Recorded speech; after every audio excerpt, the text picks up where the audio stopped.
the question about using a indicator condition is the example used is when the Donchian channel, when one of the channel lines, makes a move, right? When one of the channel lines slopes down or slopes up, right? So any of the Donchian channels can, well, actually no, it's a two-part condition.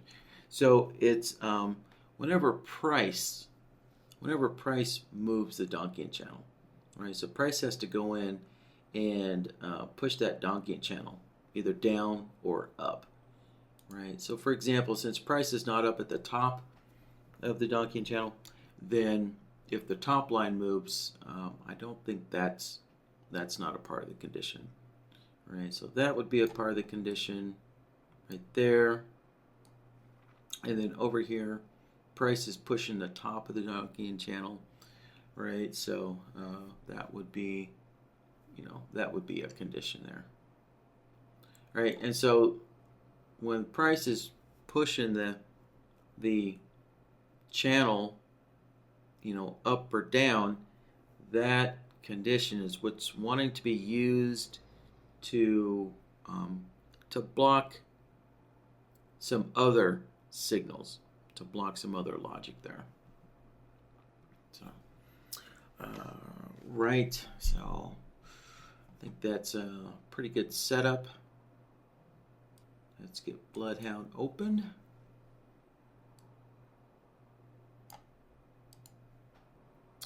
Let's see. All right, so I'm going to start with a blank file.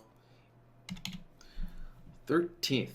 Lucky Friday the 13th. I hope you guys are having a good Friday the 13th. So, all right. There. We've got our BloodHound file named. So we'll start working on the logic template here. So let's create a new logic template like so. And all right, let's see. So what should I call this? All right, so I guess that's the name I'll go with.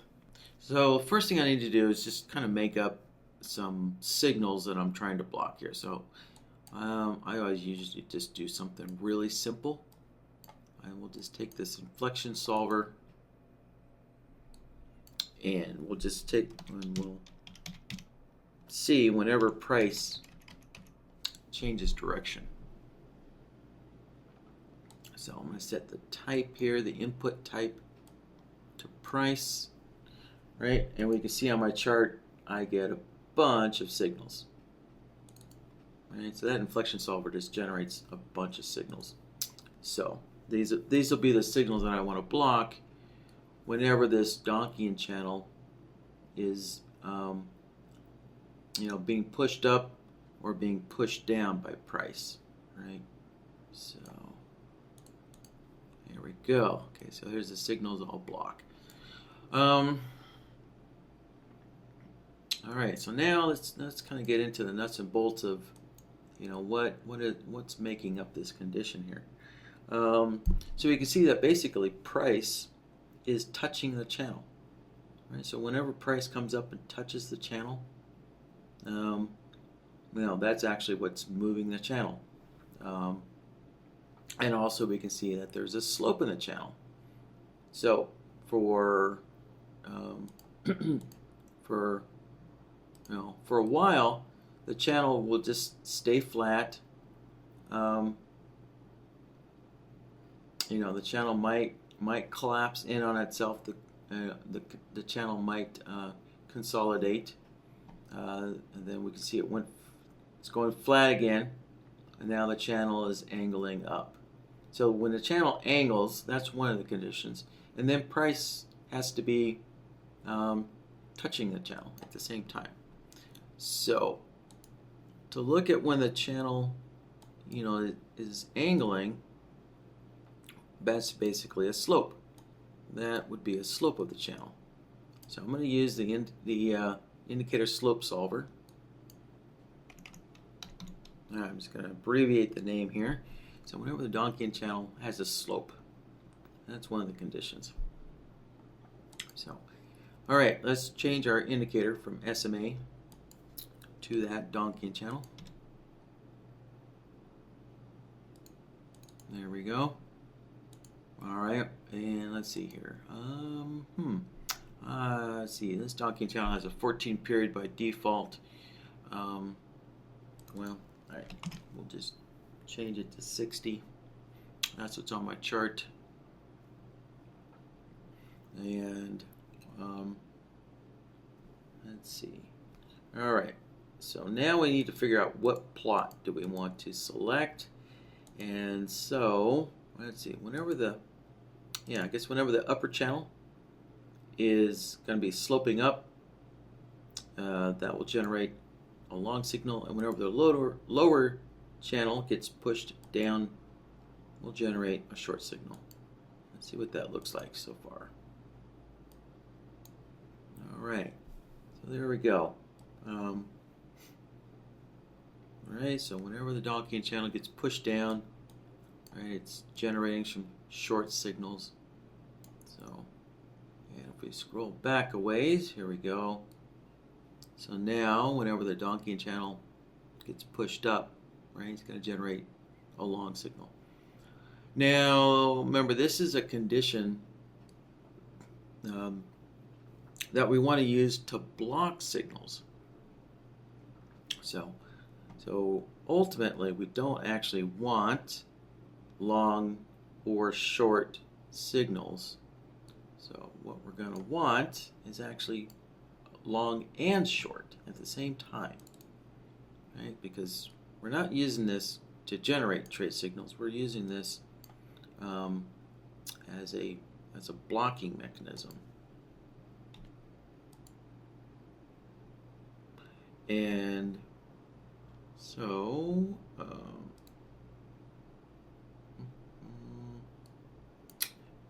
oh, yep, that's right. So sorry. This normally I could use the output against direction, but I can't, because the Donchian channel has two plots that we're analyzing here, and so I have one plot selected for long and one plot selected for short. So, right, because I have my long and short selection here, my long and short output split among two different plots, I can't actually get a long and short out at the same time with just using this solver. So normally I could just turn on against direction and it would give me a long and short at the same time, but that's not the case here. So I will need a function node here.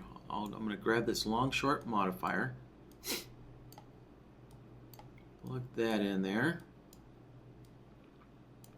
and the mode, I'm going to change the mode to addition. There.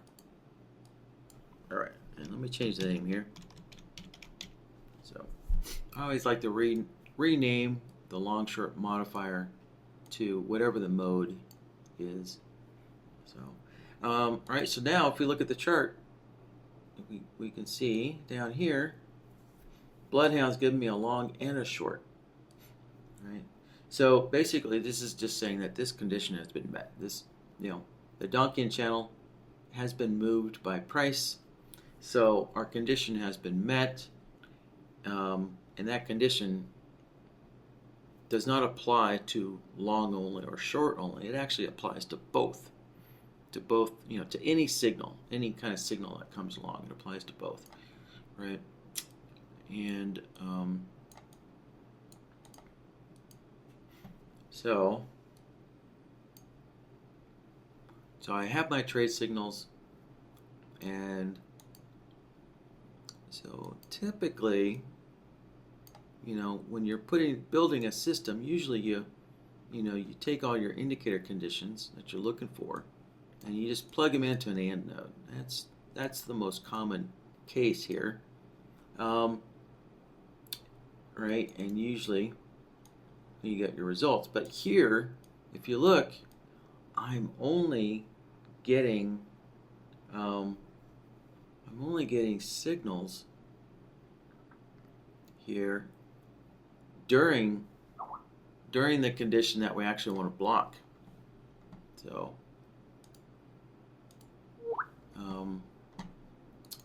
I'm actually getting the opposite situation here. So really what we want is we want to allow signals during this area, and we want to block signals during this period, right, when the Donchian channel is being moved. So I kind of have the opposite situation going on here, right? And just checking something real quick. Okay. Yeah. So I've got the opposite situation going on right here. So, so how do I get this reversed? How do I allow signals here, but actually block them here? So what I need to do is this, right? This condition down here,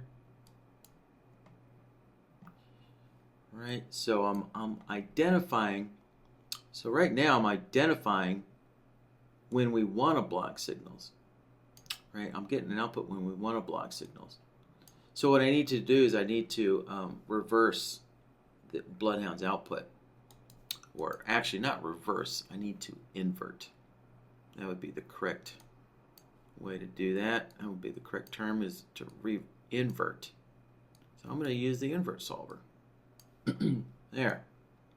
So now if we look at the chart, right, here's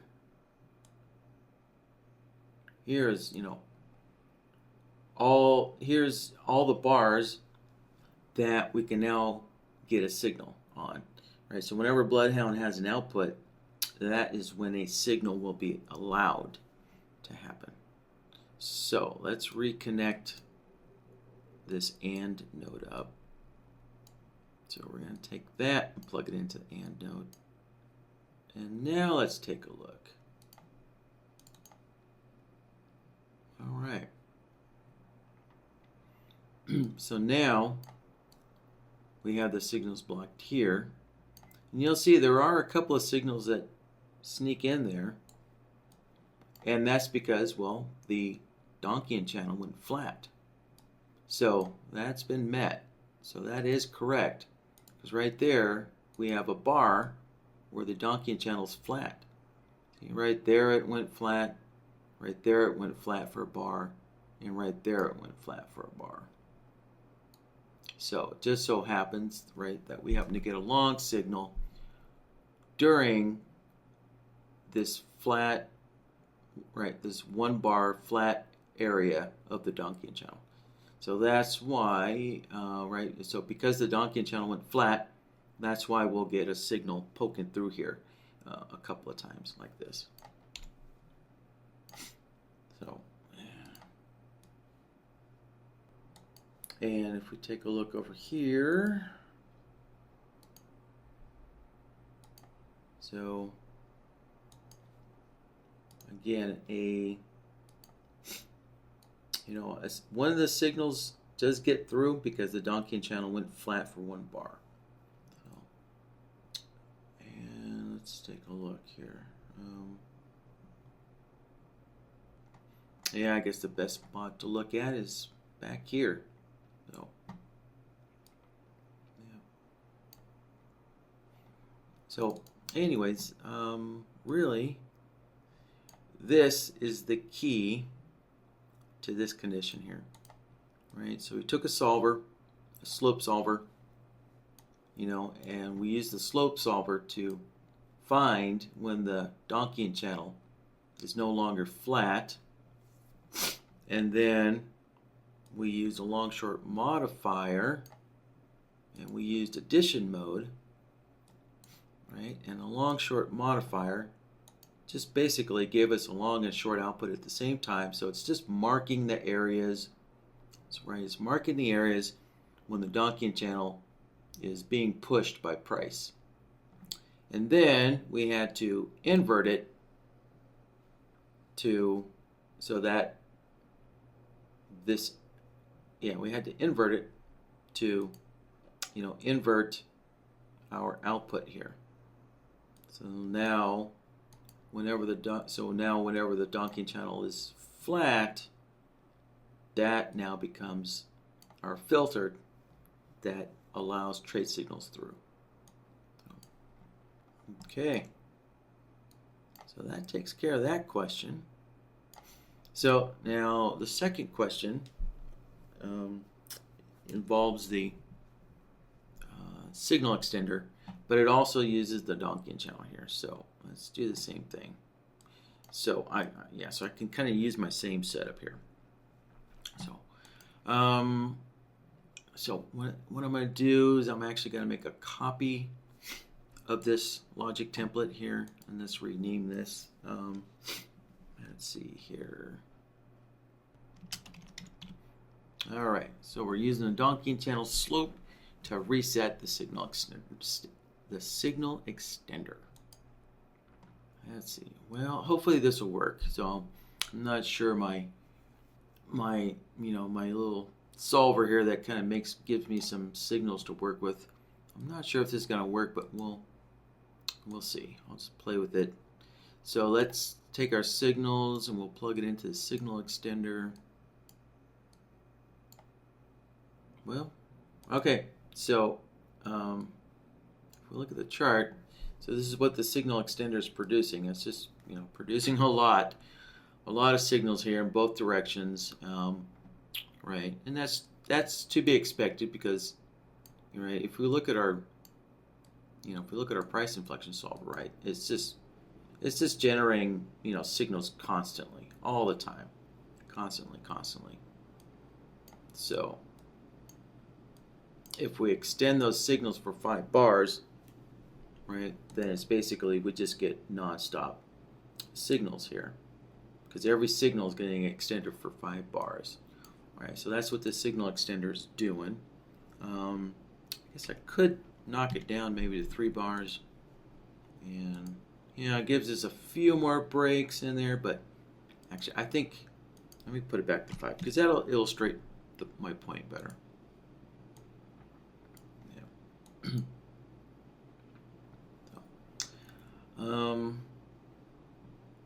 All right, so basically we want to turn off the signal extender. That's what we're hoping to do here. And let's see, I don't think I need that AND node, and let's see, I don't need the inverter.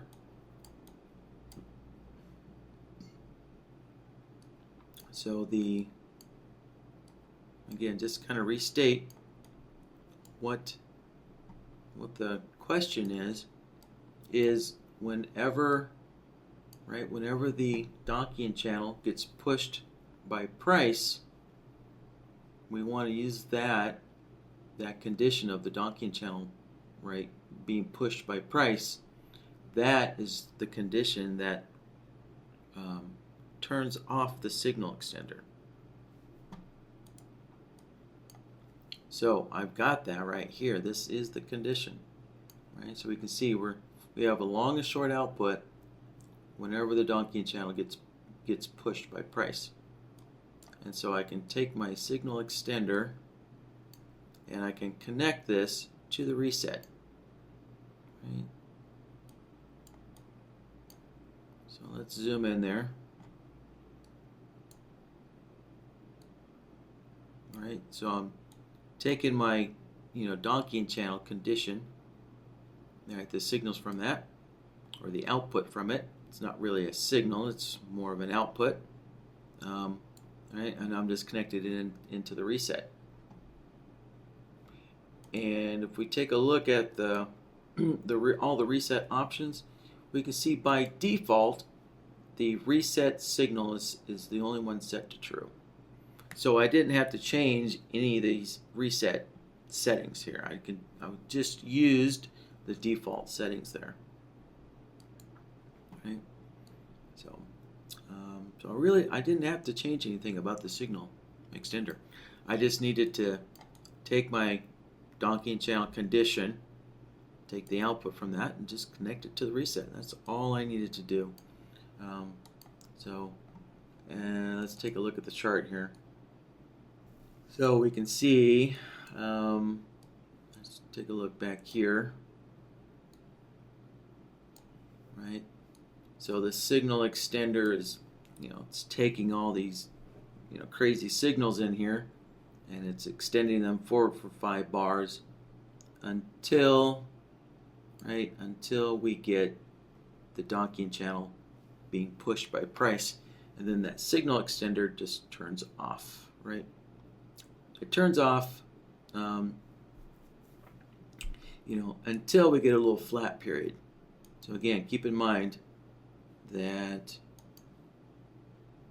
we have a couple of bars where the Donchian channel went flat, and so that would not be resetting the signal extender there. Right, another flat period. So we got a flat bar, then it moved for 1 bar, and then we got another flat bar. All right, and that really does it for the second question.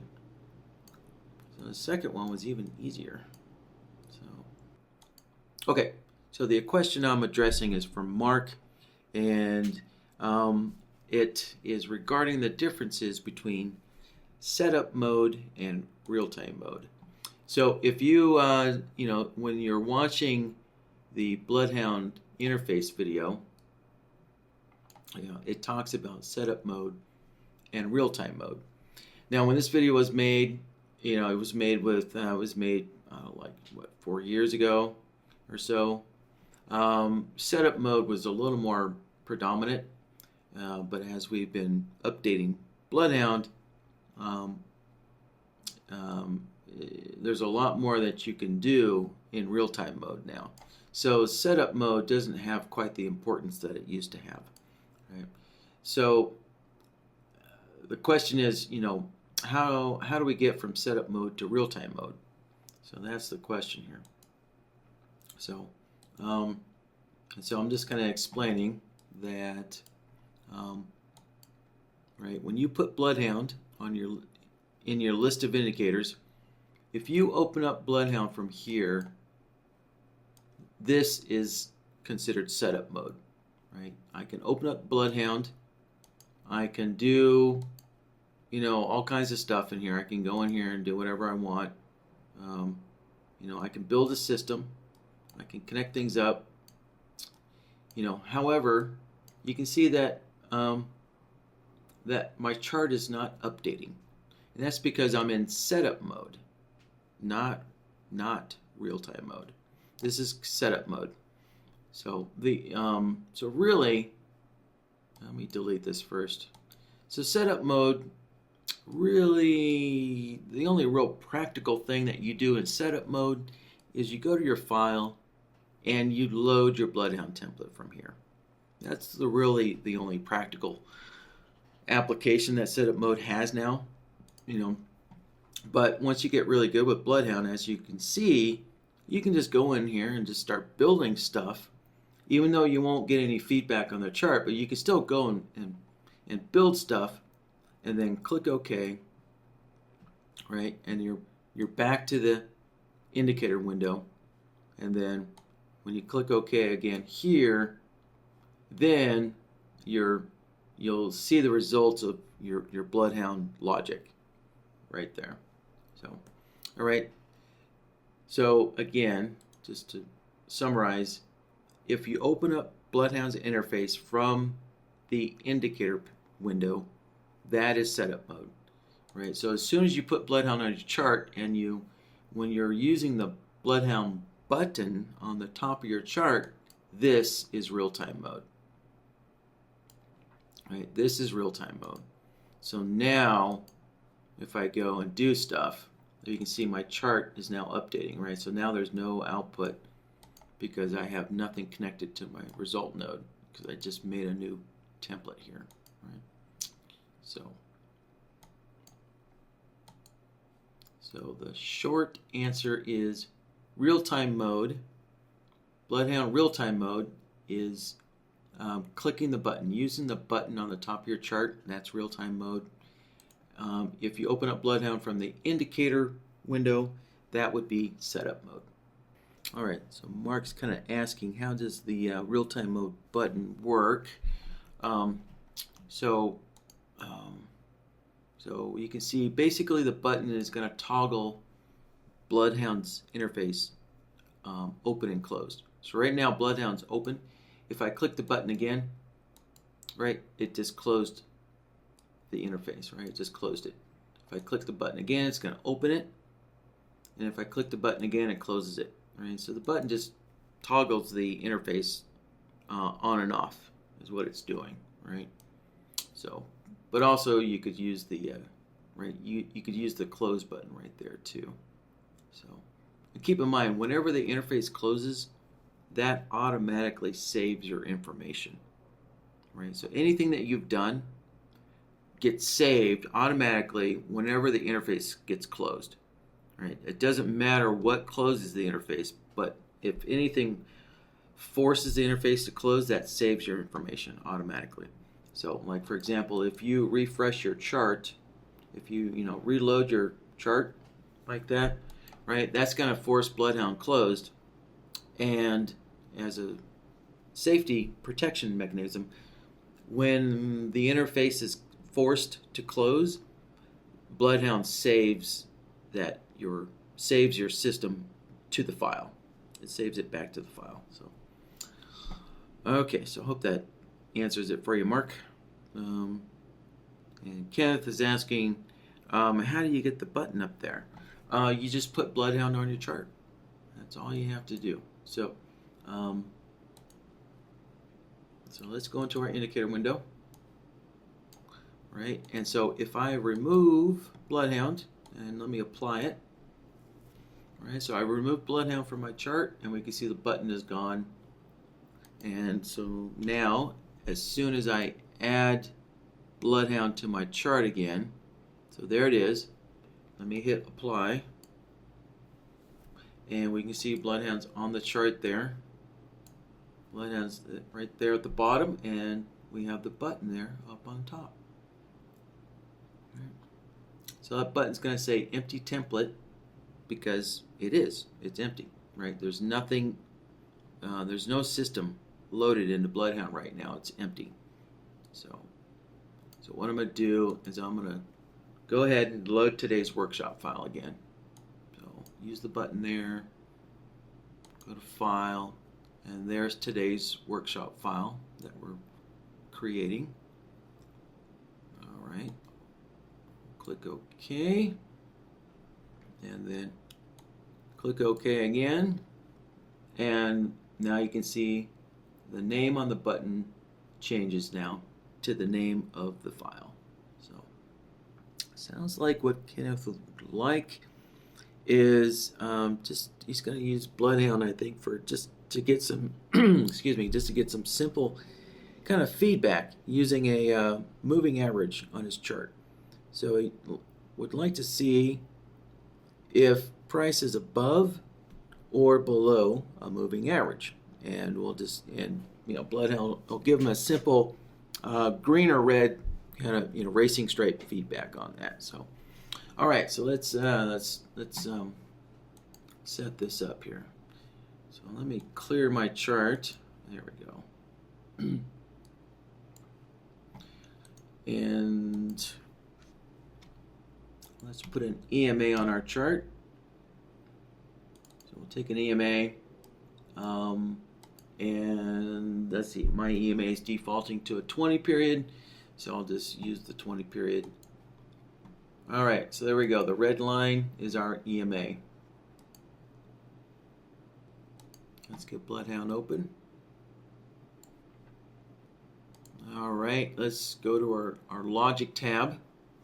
All right, so we're switching over to our logic tab, and I'll make a new logic template here for this question. So we're checking to see is price above or below an EMA, and we'll just say an EMA there. and then let's see here. Let's do something else with a MACD option. All right, so I haven't explained the MACD part, but that'll be part 2 of Kenneth's question there. So, all right, so what we're doing is, all right, so what we're doing is we're let's see, hold on, let me pick something different here. We're checking to see whether price is above the EMA or whether price is below the EMA, right? So here, let me make this EMA a little thicker, make it real obvious. Okay, there we go. Now that red line really stands out. All right, so what we're doing is we're doing a comparison here, right? We're comparing price of the bar, the closing price of the bar, to the EMA. We're doing a simple comparison. Is price above the EMA or below it? So we're going to use a comparison solver right there. And let's name this solver here. So we're comparing price. Is it above or below an EMA? So our first input is going to be price. So input A is going to be price. Change it to price. Input B, that's our indicator. That's our moving average. So let's change that from an SMA to an EMA. Right? So we just click on the button. Go find our EMA. Like so. And let's change the period there. There we go. Like so. Now, let's look at the chart. All right. Pretty straightforward. Whenever the bar closes above the EMA, we get a green racing stripe, and if the bar closes below the EMA, we get a red racing stripe. It's just that simple. And let's see, so kind of like part 2 of that question is kind of would like to be able to change the EMA period quickly. And that is very quick to change. So let's close this up. Okay, so let's say, all right, we have our chart and we're watching it, and Kenneth would like to change the EMA period in his BloodHound. So all we need to do is open up BloodHound. And there's 2 ways I could do this. I could find my solver here, right? So I named it, remember I named it price above or below the EMA. So I could just grab this solver, or if you're more comfortable, you can go into your logic template and select the solver from there. There's 2 ways you can do that. So the quicker way would be just to go in here and grab your solver, and you can see right there's the EMA 20, and I can just open up the indicator window and change my period. So let's say I want to go to a 30 period, like that. And just change that, and I'm done. Right, and you can see, so you can see now BloodHound's output doesn't match what we see on the chart anymore because BloodHound is using a 30 period EMA. So of course you'd have to go into your chart and change it to a 30 EMA, like so. And there we go. There's other options available to you. So let's just a sec here. Let me set my chart up.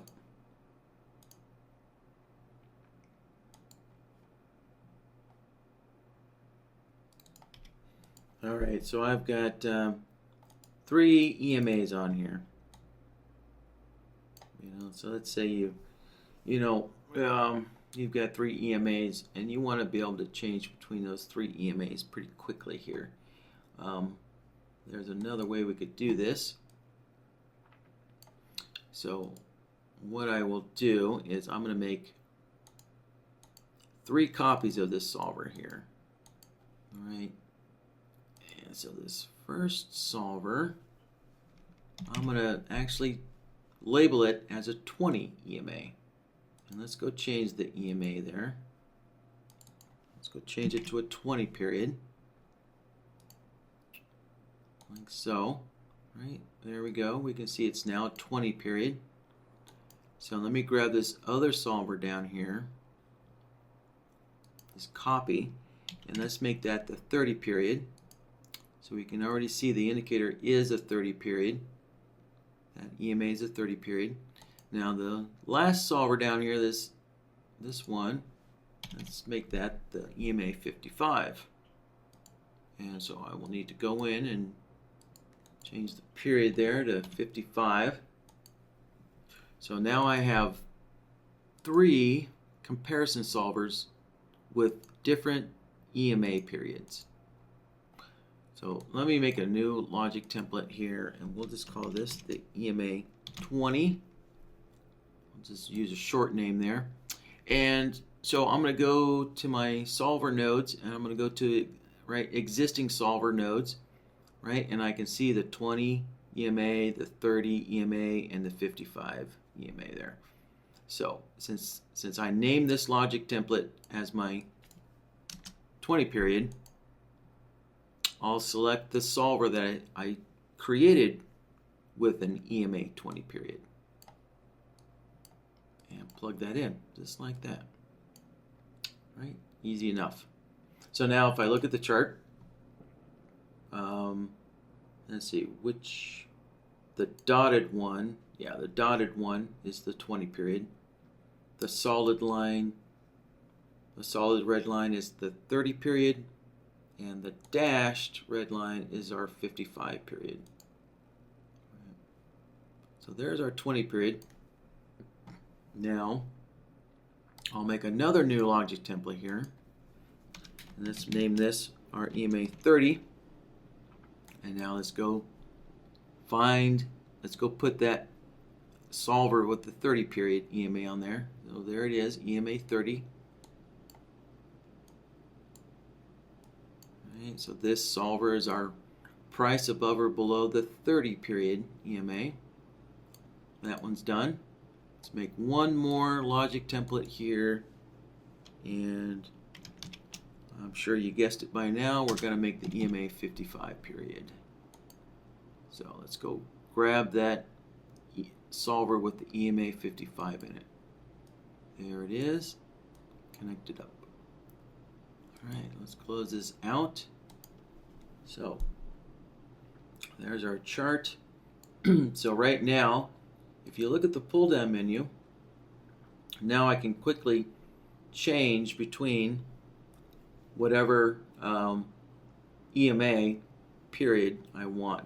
So so this is handy if I'm using, if I already know ahead of time that I'm using, some predefined EMA periods, then I can just do this, right? And I can just go, okay, well, right now I want to analyze the 20 period, EMA, and later on you'll decide, you can decide, well, now I want to look at the 30 period EMA, and you can see that, right, you can just quickly change things. So yeah. Now if you have a whole bunch, like if you're changing your indicator period quite a lot, and well, not a lot, but if you're changing your indicator period to a whole bunch of different ranges of period, then so like if you don't have a handful of predefined indicator periods, like if you're just, if your indicator period is really random, then what you probably want to do is just create one logic template, and then you would just have to, let's see, actually, just a sec, I'm going to make a fourth one here.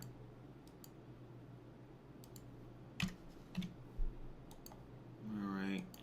So I made another solver here that doesn't have a period listed. That's so this will be the one I'm going to use. Like if you're really randomly changing your indicator period, then you might just name your solver and just leave the period off. And then let me go to my logic template here. And let's see, here's the solver. So you see this solver, I accidentally kind of locked it into the 20 period EMA. So I'm going to get rid of that one. And for my example, right, I've got another solver here that doesn't have a period name.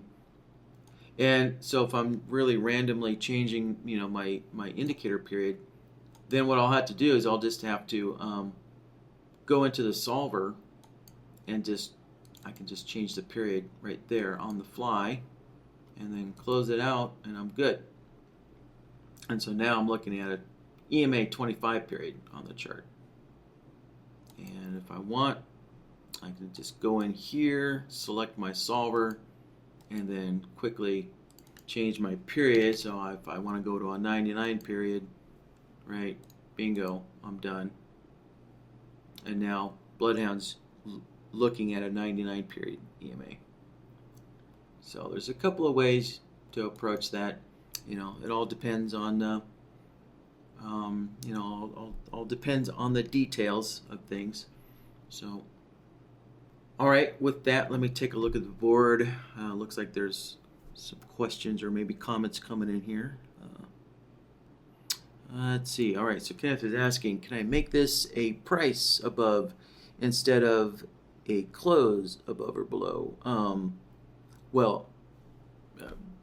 Kenneth, chart price is very generic. I mean, you have to select a price. Which price are you using? That's the question. When you say price, well, what price does that mean? You have to check. You have to actually physically select some kind of price. So when you say price, is it the high, the low, the open, the close? Which price are you actually using? So, I use price, and when I say price, that is almost always referring to the closing price, right? Because that is what, that's what indicators use, right? Your EMA, all indicators, they default to the closing price of the bar. So, so when I say price, I also default to the closing price of the bar. All right, it's always the close of the bar that's the price that indicators use. So, if you don't want to use the closing price of the bar, then right here, so you can see I'm selecting my solver. You see an input A where I have price selected. Right now it's set to the closing price, and if I want to, I could use the high or I could use the low. Right? I could put in whatever price type I want to use there. So if I do this, you can see if I use high and low prices, look at BloodHound output. Every once in a while, sometimes you get a bar that gives you a long and a short signal at the same time. And let's see, that would be a bar that's actually straddling the EMA. Yeah, so these bars here, where BloodHound gives us a long and a short at the same time, that is where the bar is actually straddling the EMA, and in this case it's the EMA 99. So here, I'll put that back to the 55. So let's see. Oh, okay, so Kenneth doesn't necessarily want to wait for the bar to close. Okay, well, that's just a matter of changing your indicator settings, right? So what that is, so if you go into your indicator settings, right, so You know, if you're running your EMAs with calculate on bar close set defaults, you know, like so. Oh, there we go. So if your EMAs are running on, you know, calc on bar close false, then just go into BloodHound. And also change BloodHound to calc on bar false. So let's see. Oh, look at that. Perfect. Price is, wait, actually, let's see. Price is sitting on the 20 period EMA. Lucky us. And now if price ticks down a little bit, you'll see we'll go from a long output to a short output if price will tick down one. There we go. See, now it just went short. All right, so this bar, BloodHound just gave a short output because price is about a half a tick below the EMA. And now if price will tick up for us, we'll see that, you know, BloodHound will change to a long output here on this bar. All right, if price can tick up just one more tick. All right, anyways, you guys can watch the chart and let me take a look at the questions here. Let me take a look at the follow-up questions here. Follow-up question is, can I also build an exit on the same or different EMA to get out of the trade? Of course, yep. I mean, you can build as many logic templates as you wish. So, all right, so let's take a look at the logic templates here. Right, so right now we've built basically 4 logic templates where we're comparing price to the EMA. And of course you can build more. You can build as many as you want. So, you know, and just switch between them. You know, so remember, you can name these whatever you want. So if you wish, you can say that EMA 20 is your entry. You know, if you want to get so specific, you can do that. Right, you can name these whatever you want. So I can call that my entry and entry. There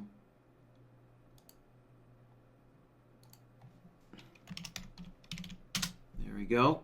And then I can make a new one and call it my exit. So let's just say I'm using an EMA, EMA 14 as my exit. So, so let's see. Let's go make another solver here. So I'll take my EMA 20 and make a copy of it. Let's change the name here. So this is going to be looking at EMA 14 as my exit. You know, or whatever period you want to use as your exit. I'm just going to use 14 for my example. So there we go. I made a new solver by copying one of the existing ones. So now I'll go into my logic template, and under the solver nodes, there's the existing ones, and there's my 14. I'll plug that in there. All right, close that out. And so now I'm looking at my exit EMA 14. Right, so you can name these, you can give these names, whatever, you know, name suits you, you know, applies to your situation. So, right, I can switch. So if I'm in a trade, I can then just go ahead and switch my BloodHound logic template to my exit, to one of my exit templates. Right. So, and then when flat again, then I can just go and select whatever, you know, EMA template I want for my entry. There we go. Okay, and let's see, second question is, let's see, could he use a look back to keep from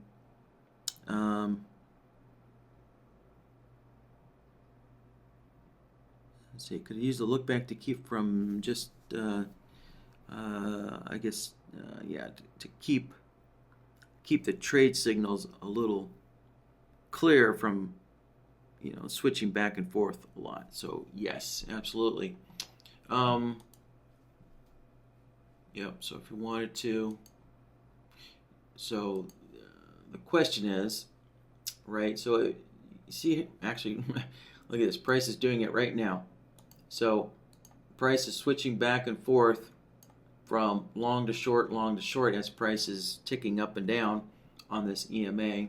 So if you want to prevent that, now remember, the reason why your signal is switching back and forth in real time is because we have BloodHound running with calculate on bar close set to false.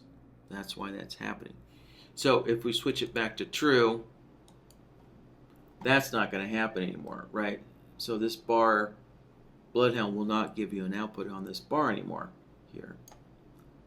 Now, if you're mixing and matching the modes, so let's say, you know, let's say you're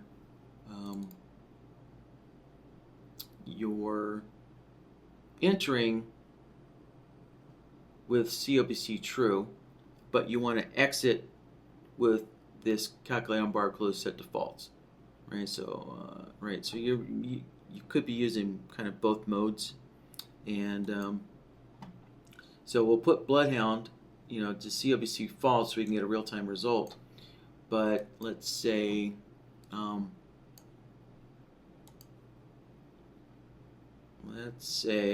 our entry. Let's go to one of our entries. Yeah, so here's our entry on the 30 period. So let's say your entry, you want that to actually behave as if you're using calculate on bar close true. So what we could do is use a look back like this. Now take a look at the chart. So right there is the current bar, right? So we have a short signal on the current bar that's building. Now if I connect the look back up like so, and our displacement is 0, and oh yeah, that's right, sorry, yeah, a little moment of confusion there. So that's right, we will, because BloodHound is running with COBC false, we will always get a output on the current bar like so, but this output is actually from the bar back. Alright, so this can be very confusing. This can really confuse you a lot, because if you look, right, we have a green signal here, but price is actually below our EMA 30. Right here on this bar closed above our EMA 30, but it's giving us a short output. But remember, it was displaced forward 1 bar. So that's why we have the long output on that bar when actually it's coming from the previous bar, right? Because that's what a displacement does, is it shifts your signals forward a bar. So just keep that in mind. That can be very confusing, you know, if you're doing that. But the important thing is, hold on a sec. Let me change the property here. There. So we'll see that as price is ticking up and above and below our EMAs, our output, right, the signal is going to stay on a long signal, and that's because we're using the look back node and we're using a displacement. So the long signal on this bar is actually coming from the bar back, 1 bar back, because you see how price actually closed above the EMA, but we're seeing that signal here. So we will, right, so this look back will provide a a steady output. It's not going to flip back and forth as price, oscillates up and down above and below our EMA. Right? Oh, so yeah, there you go, Ken. So you can use a look back. Just keep in mind that it could be a little confusing. All right, so I'll just take that look back out of there. Just leave it like this. All right, so part 2 of this EMA question is going to use a MACD crossover. The question is it the MACD being above or below the 0 line, or is it the MACD actually crossing at the crossing point of the 0 line?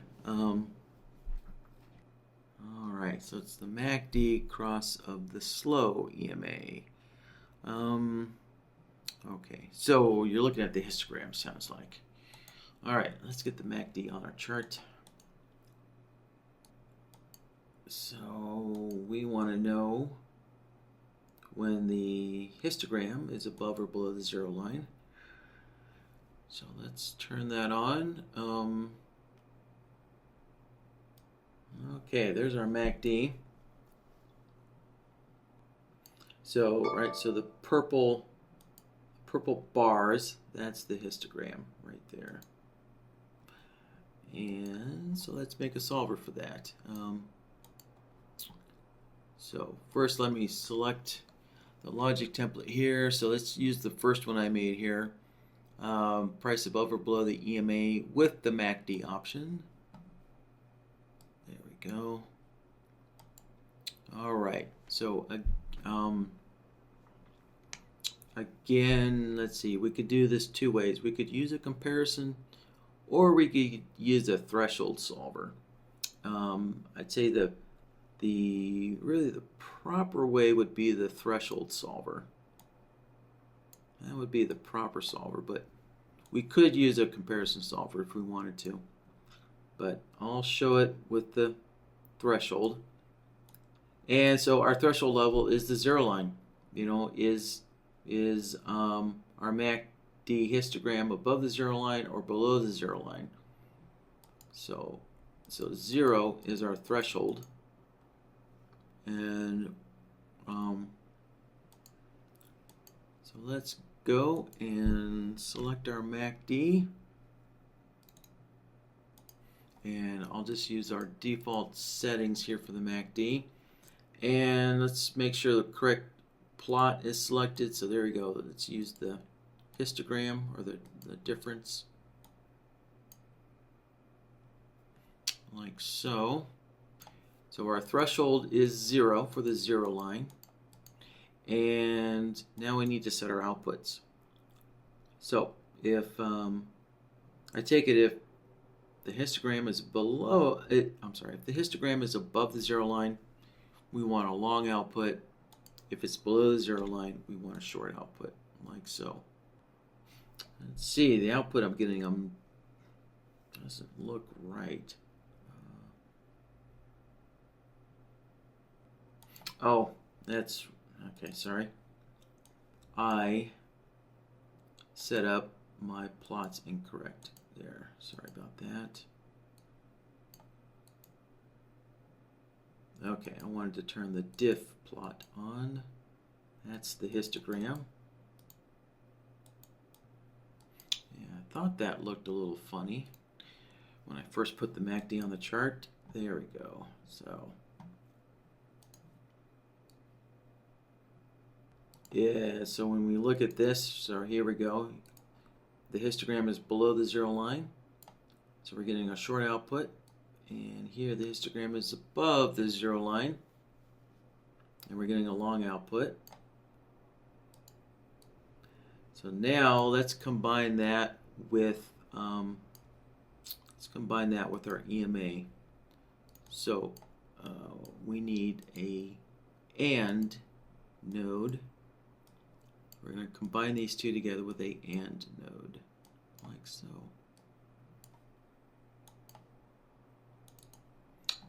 All right, so now we have a combination of both price above the EMA and the histogram above the 0 line. So whenever we get a long output, we know that price is above the EMA and the histogram is above the 0 line. So I think that's interesting enough. We got one bar right there where price was below our EMA and the histogram was below as well. Let's see that.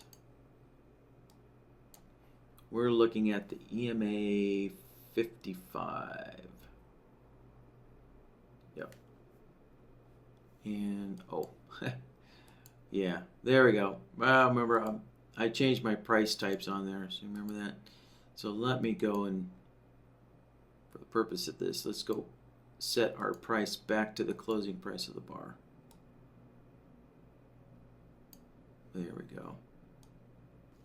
Now, there we go. Now I got rid of that one.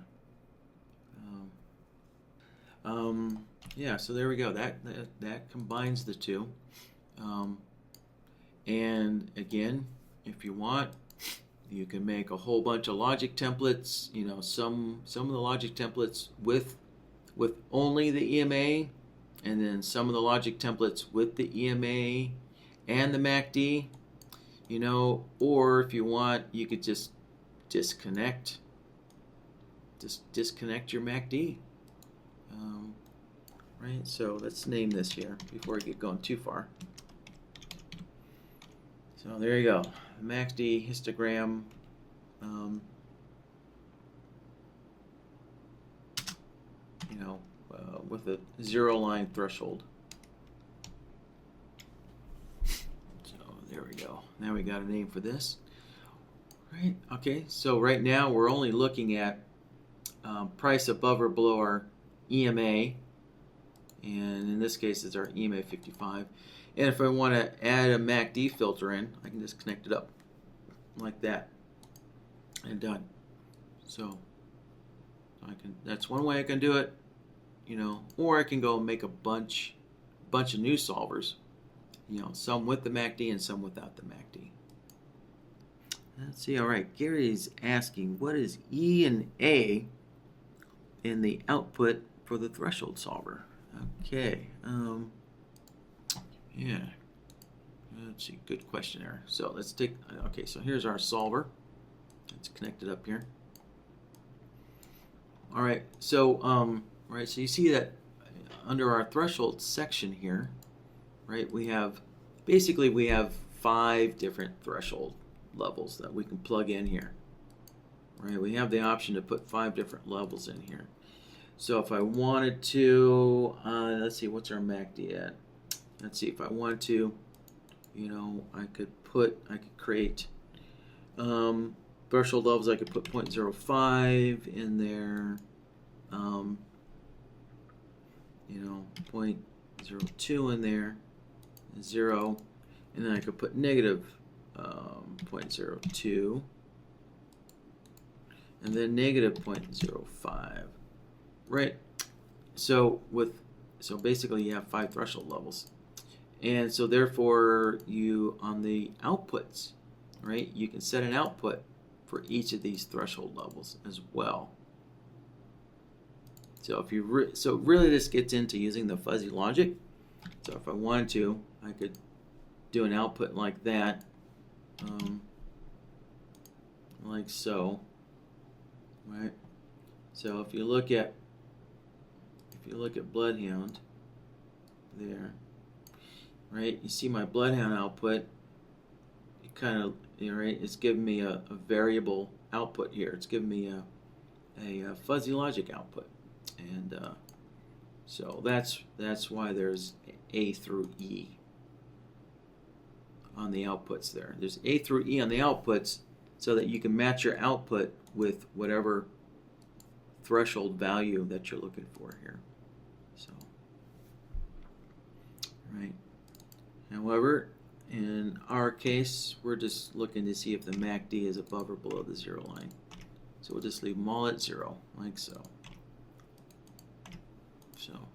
And so what we're looking for is you know, is the MACD greater than A, which is 0, or is our MACD line less than E, or below 0, right? Negative. And so we put a 1 in down there. So there you go. There's kind of a short synopsis there for you, Gary. And so Kenneth is asking, can you change the 0 threshold to be larger? And so yes, right. Actually, I just demonstrated that, so it sounded like I think I answered your question before I even knew it was there. So let's see, the MACD here, let's say, we're dealing with really small numbers here. Yeah, let's do 0.01 and negative 0.01, like so. And there. So we can see that let's draw a line on here. Yep. So the histogram had to get above 0.01 for this output to work like so, right? And most people don't want to use the fuzzy logic, so you see how BloodHound's output is kind of fuzzy logic. So to get rid of that, we can put our threshold levels in twice. So you see how I just put my threshold level in twice? And now look at our BloodHound output. It's nice and clean now, right? It's either on or off. So I got rid of that fuzzy logic kind of output by doing that. So, but if you're a discretionary trader, maybe you want to see how close you are to getting a BloodHound signal. So you could, so the fuzzy logic output might be pretty handy if you're a discretionary trader in making a decision. For example, like, look at that right there on that bar. Let's zoom this out. The output just barely missed giving us a signal, a racing stripe signal. Just barely missed it. So if you see that on BloodHound, you might say to yourself, oh, that's close enough. I'll take the trade anyways. Close enough. So having this fuzzy logic might be helpful to you as a discretionary trader. Right. So we can see even that one on this bar here, right? The output almost was enough to generate a racing stripe, but it didn't quite, But you can see that, and so maybe that's good enough, and you might decide to take the trade. So, all right. So it's your, so there's a couple of ways that you can use these threshold levels. So for that. And let's see, Kenneth is adding here that he might consider adding the slope solver. I'm guessing the slope solver for the EMA, or would it be a slope? You're looking at the slope of the MACD. So let's see for the EMA. Okay.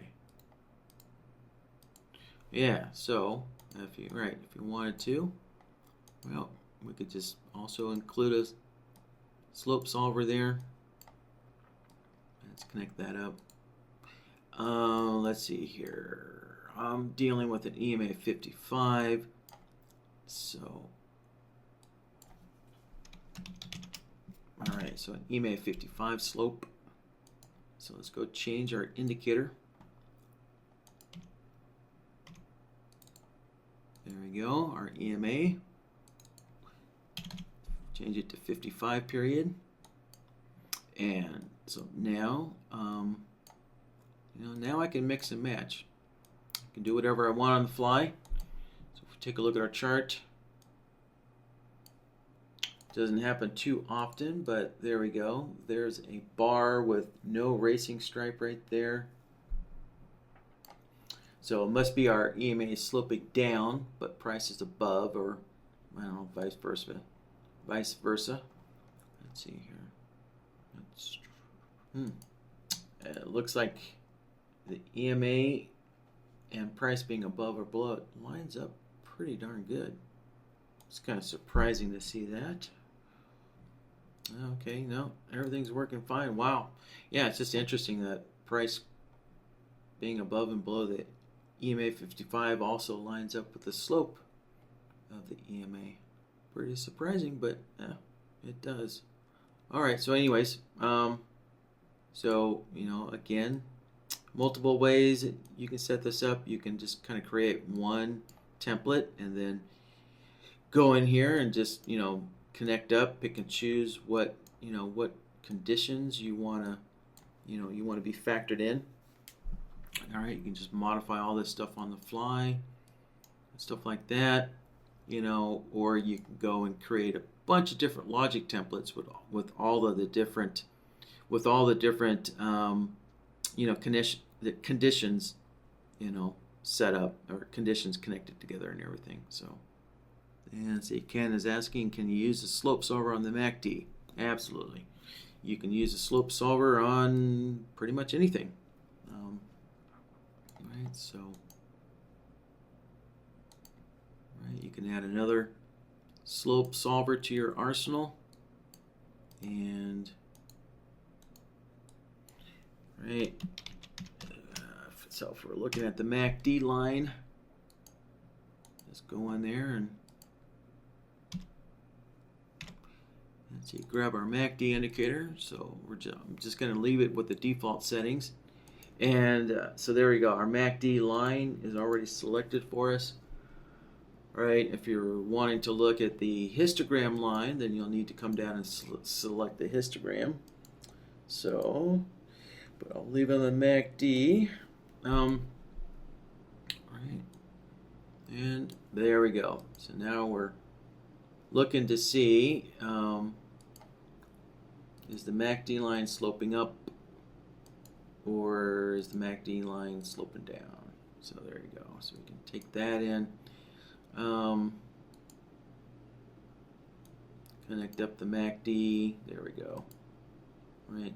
So there's both price above the EMA and the slope of the MACD line. All right. And you can just mix and match and connect whatever you want up to the AND node to create your own custom kind of filters there. Okay, so let me go back to the question board. And let's see, Mark is looking to identify when the ATR is in between a certain range. Let's see. So since I'm using oil, I'm going to have to adjust the range here. So I'm going to look for a range between 0.4 and 0.05. 0.04, 0.05. That'll be my range here.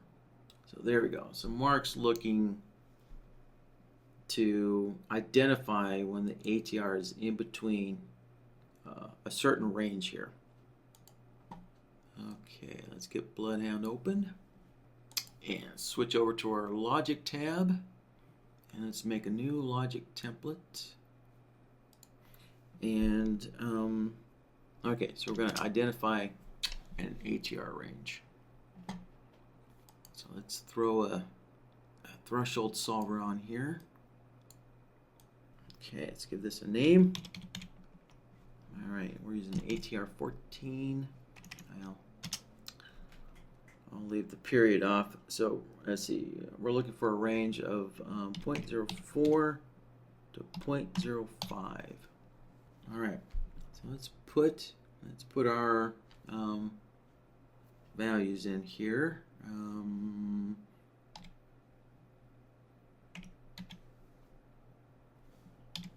Okay, so I think the way I'm going to have to approach this is something like this. So I'm putting this in twice to eliminate the fuzzy logic part. And okay, so now that I've got my upper range in here, for the ATR, and I have my lower range that I'm looking for, 0.04. So now I just need to find the outputs that match what I'm looking for. So I'm looking for, I want a long output when we're at 0.04 to 0.05, okay, but not greater than 0.05. So Mark is not looking for, does not want to identify if the ATR is above the range, so we're going to leave that to 0. There and there, like so. And, oh, hold on, let me back up here. I forgot to select my ATR. I thought I did that. Okay, ATR, 14 period. There we go. Plot is selected. Okay. Yeah. All right. So, so we have a long output during our range, and we probably also want a short output during that range as well. All right. There it is. So you can see whenever the ATR is within our range, those two white lines, we're getting a BloodHound output there. So I set this solver up to give us a long output and a short output. And the reason why is because if you're going to use this solver, you know, with other solvers, you know, if you're going to use this one solver within your logic as kind of a filtering device, then you know, ATR doesn't tell you the direction of the trade. ATR just says you're in a trend. The ATR doesn't tell you if you're in an uptrend or downtrend. It's a trend. So with the ATR, I usually want my solver that's looking at the ATR to give me a long and a short. So that way you can take a long trade for a long trend or a short trade for a short trend. So usually when you're using the ATR in a solver, you usually want that solver to give you long and short out at the same time. Right? As an example here, right? So we're definitely kind of in a downtrend here, and so, right, we'd be taking, I would assume if you're trend trading, you'd be taking short trades there.